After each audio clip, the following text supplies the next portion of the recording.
Amber and the Preacher, Marshals of New Mexico, Book 2 by Mary C. Findley, narrated by Mason. Chapter 1, An Armful of Desert. So I took the railroad over. Had to. Saved it from bankruptcy, kept the whole town together. Lot of folks depending on that railroad.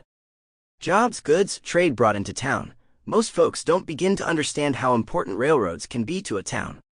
They complain about the noise and the smoke, but they live by 'em more than they think. Richard Mason removed his Bible from his breast pocket, while covertly glancing around at the other stagecoach passengers. He wondered if someone else was going to take up the unappetizing task of trying to continue a conversation with the speaker, banker Lawrence Jacobsen. Thankfully, no one looked energetic enough to attempt the task of starting the man off on another hour-long discourse. The big, solidly built man across from Richard settled back in his seat and folded his arms. His gray eyes probed each of his fellow passengers from beneath his thick, knitted black brows, as if he dared them to contradict him. His features were strong, inclined to be harsh, with a long, sharply curved nose, prominent lines etched down to his thin mouth, and a cleft chin. His hair receded somewhat from his wide forehead, but was untinged with gray. Since he had only joined the stage at Santa Fe, his immaculate black clothing bore just a thin layer of grit.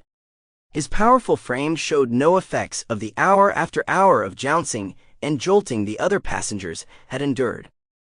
Richard wondered if he would see Mr. Jacobsen much after they arrived at their mutual destination, the small town of Casa Nueva, about another 4 hours' journey away. He thought it unlikely that the bank president would associate much with the new preacher. Richard ran his thumb along the groove of the binding of the Bible. His brown eyes did not dare lift up to meet Mr. Jacobsen's, for fear of starting him off again. A sudden jolt knocked Richard's hat askew, and he settled it back over his brown hair. Mr. Jacobsen reacted like a mountain to a little boy throwing a stone at it.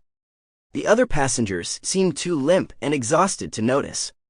Richard prayed for a rest stop soon. His 6'4" frame had been cramped into this coach for too long already. The rest stop came at last, and 2 more passengers joined the stage.